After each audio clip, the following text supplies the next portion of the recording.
Bon matin tout le monde. Donc, comme promis, point de presse aujourd'hui, mercredi. Je sais que c'était un point de presse attendu.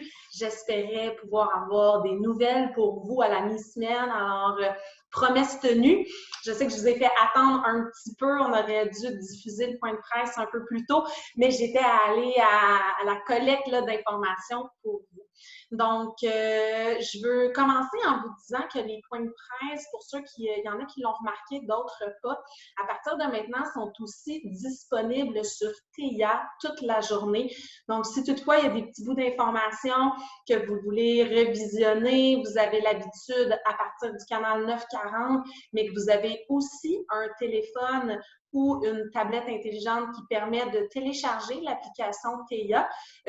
Quand vous allez sur l'onglet des résidences du marché, bien sûr, vous allez tout de suite avoir accès dès l'accueil au point de presse en tout temps.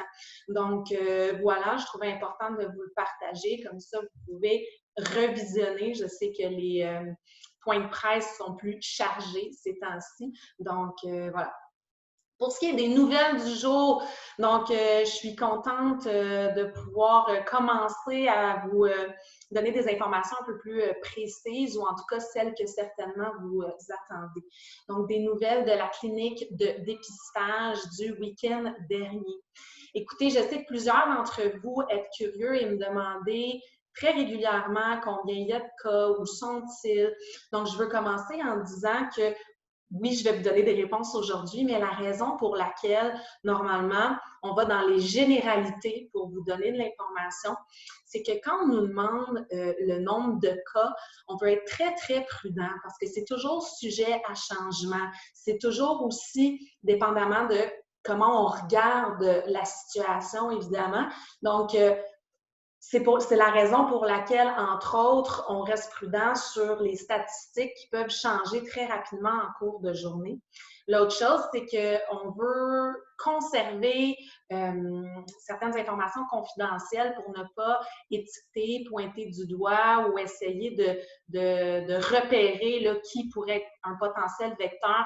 Vous savez, les gens qui reçoivent un diagnostic COVID positif, c'est déjà très difficile par inquiétude pour leur propre santé, mais personne n'a envie de s'inquiéter de mettre les gens qu'on aime à risque. Donc, si en plus, est un peu recherché, c'est pas quelque chose qui est agréable. Donc, on demeure toujours dans la généralité pour pouvoir préserver le droit à la vie privée de nos résidents, employés ou peu importe de qui on parle. Puis aussi, il faut que vous sachiez que ça ne changera pas notre application. On va toujours être en mesure d'extrême vigilance, peu importe le nombre de cas. On désinfecte en continu. On a ajouté des membres à notre équipe qui ne font que de la désinfection. Donc, toutes les mesures aussi de précaution, d'hygiène, le 2 mètres, le masque, on doit conserver ces bonnes habitudes-là en tout temps. Même si nos statistiques sont excellentes, on n'est jamais à l'abri, vous l'avez vu vendredi dernier, que le vent tourne très, très rapidement. Donc, on veut pouvoir compter sur chacun de nous pour appliquer les bonnes mesures puis agir en tout temps avec réalité, c'est-à-dire le virus est toujours présent. Donc, je voulais vous aider à comprendre un peu. Donc, mais malgré tout, cette fois-ci exclusivement, on va se permettre de vous donner un peu de chiffres, beaucoup par reconnaissance de votre grande participation à la clinique de dépistage massif qui s'est tenue le week-end dernier. Donc, en date de ce jour, sous toute réserve et à cette heure-ci, la plupart des résultats ont été reçus et on a seulement un positif suite à la clinique de dépistage du week-end dans le bâtiment autonome. Donc, encore une fois, sous toute réserve, on sait que les choses peuvent changer rapidement et je vous parle d'un cas pour la clinique. Pourquoi je précise autant?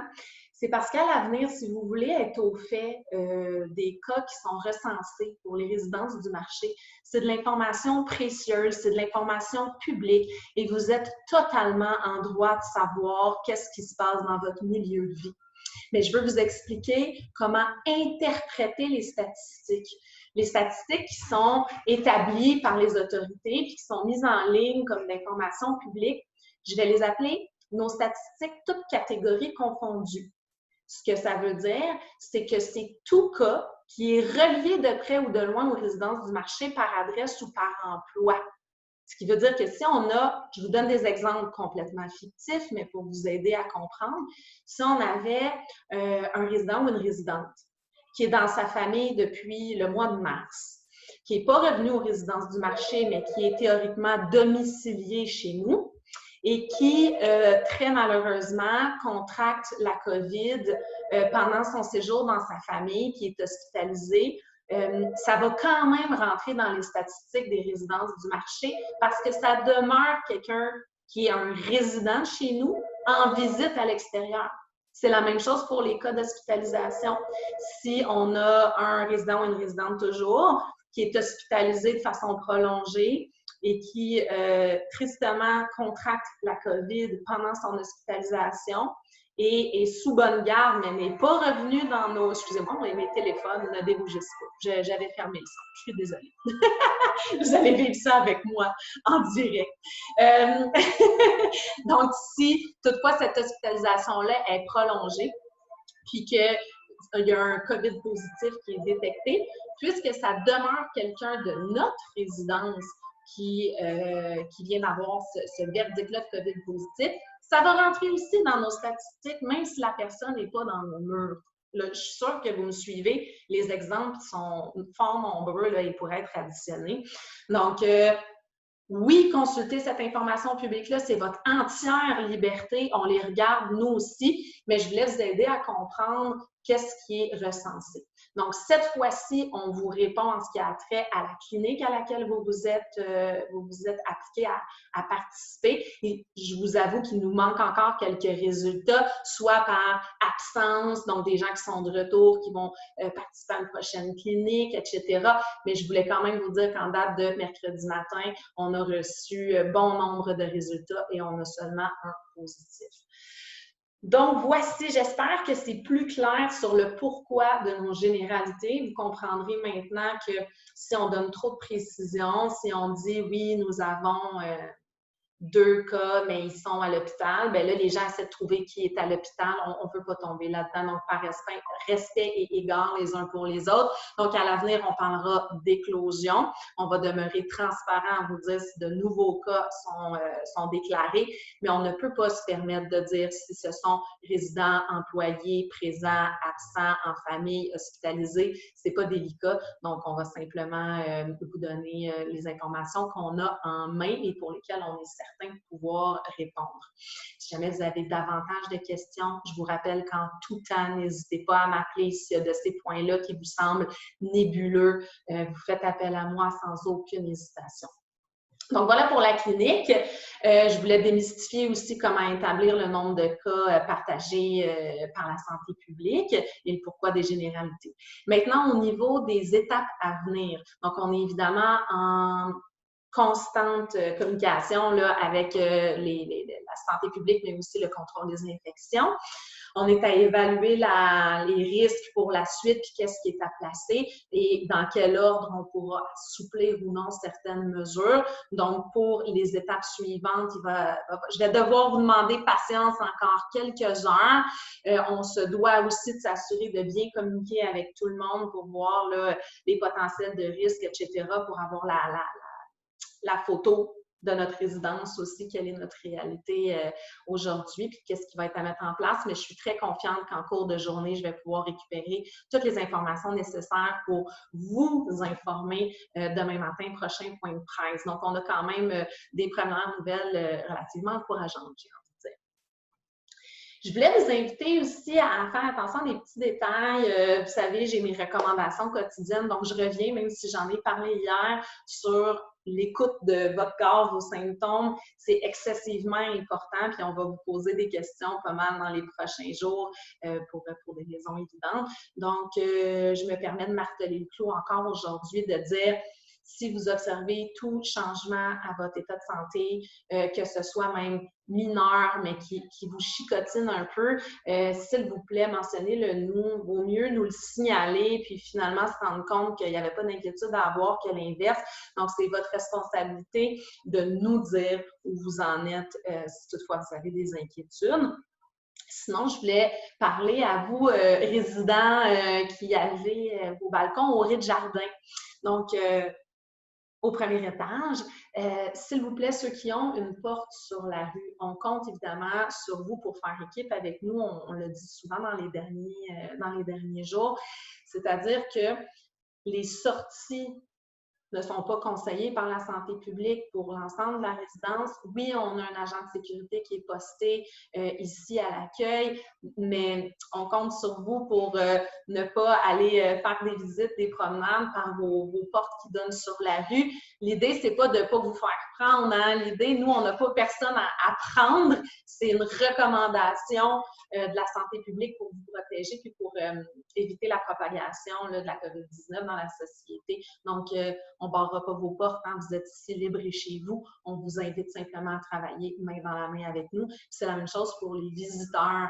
On a vu des petites visites sur certaines portes.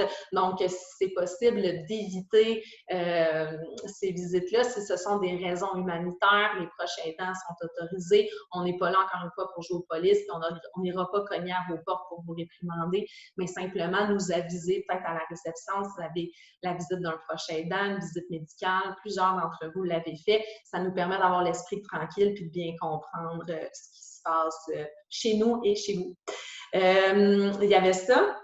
Puis il y avait aussi l'invitation à ne pas vous regrouper. Donc, je sais qu'il y en a, souvent j'ai parlé à des résidents qui me disent oui, mais moi, je ne l'ai pas, la COVID, mais on n'avait pas encore les résultats. Je sais que vous avez peut-être 0 symptômes, puis tant mieux si tout va bien puis votre santé est bonne, mais tant qu'on n'a pas la réponse de la santé publique, il ne faut pas oublier que partout au Québec, partout dans le monde, en fait, actuellement, il y a aussi énormément de cas asymptomatiques, ça veut dire qu'ils n'ont aucun indice puis qui ont la surprise d'apprendre qu'ils sont malheureusement positifs à la COVID-19. Donc, des parties de cartes de soirée ou aller prendre des marches ou se donner rendez-vous dans les balançoires, bien, actuellement, c'est exactement à ça que la santé publique s'applique à vous donner des informations pour vous prévenir de tous les moyens possibles là, de ne pas contracter la COVID-19. Et donc, une balançoire, c'est un lieu public, un regroupement, bien, forcément, par la force des choses, on est ensemble, des fois avec une proximité, des cartes. C'est difficile de passer des cartes et les désinfecter en chaque moment du jeu. Donc, encore une fois, s'il vous plaît, travaillez avec nous. On parle de jours, on ne parle pas de mois cette fois-ci. Je vous tiens informé en temps réel. Déjà, les nouvelles sont relativement encourageantes ce matin. Puis, on espère pouvoir avoir de très bonnes nouvelles demain en début de journée pour vous. Enfin, j'ai eu des questions par rapport à vos balcons. Donc, je termine là-dessus. Évidemment que vous pouvez profiter de vos balcons. C'est la chose à faire. L'été continue à battre son plein. On a des belles journées ensoleillées. On a des températures douces en soirée. Si vous voulez vous asseoir sur vos balcons pour lire, pour écouter de la musique, pour écouter le chant des oiseaux, pour échanger d'un balcon à l'autre, il n'y a absolument aucun problème. La seule chose, encore une fois, c'est que je me permets de préciser pour les balcons au rez-de-jardin, de demeurer vraiment sur le balcon. Parce que des fois, ça peut paraître anodin de se dire, oui, mais 3-4 pieds ici, quelle différence ça fait? Mais c'est que ça devient un lieu commun. C'est ce genre de situation-là qu'on essaie d'éviter. Donc, quand on vous dit chez vous, bien évidemment, les balcons sont chez vous, on est dehors et ils sont à plus de 2 mètres. S'il vous plaît, ne vous privez pas d'aller mettre le nez dehors. Donc, voilà, je vous retrouve demain matin avec davantage de nouvelles, j'en suis certaine, en espérant qu'elles seront encourageantes et plus précises en termes de dates et d'étapes à suivre. Puis rapidement, on va pouvoir revenir à des sujets un peu plus légers à travers nos nouvelles. Ce matin, sachez qu'avec les chefs de service, on s'est employé à penser à vos fêtés du mois. Donc, on va quand même honorer les fêtés du mois, peu importe confinement ou non. Donc, on ne sait pas si on sera dehors ou dedans à cette date-là, mais ça ne nous empêchera pas de voir au nécessaire pour faire la fête avec vous. Donc, j'ai hâte de vous en parler. On a de belles idées, puis on va essayer de les mettre en place, puis que ça vous ça vous réchauffe le cœur un peu. Donc voilà, je termine encore une fois en rappelant que vous pouvez m'appeler à n'importe quel moment si vous en sentez le besoin. Nos chefs de service sont là aussi. On est disponible pour vous. Puis on fait de vous notre priorité comme tous les autres jours, mais avec une bienveillance supplémentaire, sachant ce que vous traversez. À très bientôt. Bye bye.